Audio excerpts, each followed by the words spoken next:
আমার মনে হয় যথেষ্ট দুশ্চিন্তার কারণ রয়েছে। আমার বন্ধু যে কথাগুলো বললেন, আমি কিছুটা ভিন্নমত পোষণ করছি এই কারণে যে আমার ভারত কিন্তু বাংলাদেশকে যে প্রচ্ছন্ন হুমকিটা দিয়েছে তার প্রতিরক্ষা মন্ত্রী, সেটার পেছনে যথেষ্ট শক্তি ও যুক্তি রয়েছে এবং স্বার্থ রয়েছে। আপাত দৃষ্টিতে মনে হতে পারে যে কই তারা তো কিছু নড়াচড়া করছেন না, সেনাবাহিনী আনছেন না। দ্য প্রবলেম ইজ যে ভারত এখন মণিপুরে যে ইনভলভমেন্ট ছিল, তারা একেবারে প্রাতিষ্ঠানিকভাবে রেডি হয়েছিল যে বাংলাদেশের ভিতর দিয়ে তারা বিশাল সামরিক বহর পাঠাবে, অফিসিয়ালি ওপেন করারও কথা ছিল। তখনই এই অঘটনটা ঘটে যায়। তারা এটাকে অ্যান্টিসিপেট করতেই পারে না, এই যে ছাত্ররা যে এই পরিস্থিতিতে নিয়ে যাবে। অথচ ভারত কিন্তু আখাউড়ার রাস্তা টাস্তা সব রেডি হয়েছিল, বিশাল রাস্তা ভারতের ব্যবহারের জন্য। সেখান দিয়ে ভারত তার বিশাল সামরিক বহর যে ট্রান্সফার করবে, এই ত্রিপুরা হয়ে মণিপুরে যাবে, এই প্রক্রিয়া শুরু হওয়ার কথা ছিল। এবং যদি এই ঘটনাগুলো না ঘটতো তাহলে কিন্তু এই বছরের মধ্যেই এর পরে যা হতো, আমি কালকে এটা রাওয়াতেও আমরা আলোচনা করলাম যে ভারত দাবি করত যে আমাদের সেফ ট্রান্সপোর্ট অফ আর্মস এবং উত্তর পূর্ব ভারতের নিরাপত্তা রক্ষার জন্য বাংলাদেশে আমরা স্থায়ী সামরিক উপস্থিতি নিশ্চিত করতে চাই। এবং তারা যদি এখানে একটা ডিভিশন বাংলাদেশে ডিপ্লয় করে রাখতো, কারণ অনেক দেশেই, ভুটানে তারা রেখেছে, অন্যান্য জায়গায় অন্যান্য দেশও রাখে, তারা বলতো যে আমাদের মুভমেন্ট, আমাদের উত্তর পূর্ব ভারতে যে সামরিক অভিযান চলছে তার জন্য বাংলাদেশে আমরা ডিপ্লয় করছি for the security of our forces, কেননা বাংলাদেশে এনার্জি। এইসব এক্সকিউজ দেওয়া খুবই সহজ।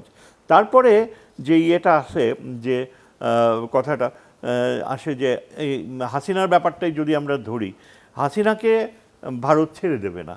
যদিও উনি বলছেন যে ভারত তাকে নিয়ে রাখবে কেন, কারণ আন্তর্জাতিক সম্পর্কে একটা প্রবাদ রয়েছে যে যতই খারাপ হোক, নরিয়েগা মারাত্মক ছিল কিন্তু আমেরিকা তাকে রেখে দিয়েছে। আমেরিকার এক ফেমাস উক্তি এক সেনেটর বলেছিল, he may be a son of a bitch but he is our son of a bitch. হ্যাঁ, আমরা তাকে, এবং ভারতে এক্স্যাক্টলি তাই হয়েছে। কংগ্রেস, বিজেপি, পার্লামেন্টে আলোচনা হয়েছে যে হাসিনা যাই করুক, যতই করুক বাংলাদেশের জন্য, আমরা তাকে রক্ষা করব কারণ তিনি আমাদের বন্ধু। এখন এই জন্য আমার ধারণা যে সহজে কিন্তু আমরা তাকে পাবো না। এবং এখন বাংলাদেশ যদি যেই পথে যাবে, আরেকটা কথা বলি যে আমরা গরিব রাষ্ট্র, ঠিক সেইভাবে বললে আমি ঠিক অ্যাগ্রি করবো না ওনার সাথে। দেখেন, আমরা পৃথিবীর 8ম জনগোষ্ঠী এবং অর্থনৈতিক ক্ষেত্রে আমরা প্রথম 40টা দেশের মধ্যে প্রবেশ করেছি। এটা কিন্তু একটা বড় অর্জন। বাংলাদেশকে কিন্তু ছোট দেশ বলে দেখা হয় না। এমনকি যারা যারা পশ্চিমা বিশ্বে গুরুত্বপূর্ণ অর্থনীতিবিদ, তারা কিন্তু এটা বলে যে Bangladesh is one of the rising economies in the world. আমরা তো জানি ওই যে টাইগার্স, এশিয়ান টাইগার্সের মধ্যে ধরা হয়। সুতরাং বাংলাদেশের আগামী দিনগুলোয় যে পপুলেশন এক্সপ্যানশন হচ্ছে, আমরা জানি যে এখানে আমাদের সামরিক শক্তির একটা ভূমিকা আসবেই। সামরিক শক্তি 15 বছর ধরে একেবারে নিষ্ক্রিয় ছিল, একটা কর্পোরেট মিলিটারি ছিল। কিন্তু এটা এখন বারবার সমরবিদরা বলে যে একটা ক্লজউইজের ভাষায়, ভন ক্লজউইজ নাম করা 19th সেঞ্চুরি সমর বিশেষজ্ঞ ছিলেন, তিনি বলেছেন যে আপনি একটা তরবারি যদি ব্যবহার না করেন তাহলে সেখানে জং ধরে যায়।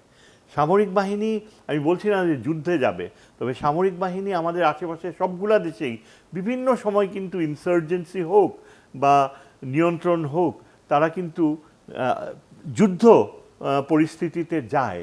সাময়িকভাবে হোক, সীমিতভাবে হোক, যুদ্ধ করাটা সামরিক বাহিনীর আধুনিক কালে একটা অপরিহার্য অঙ্গ। এমনকি ভারতীয় সামরিক বাহিনী, পাকিস্তানি সামরিক বাহিনীও কিন্তু অলওয়েজ অ্যাক্টিভ থাকছে কোনো না কোনো জায়গায়।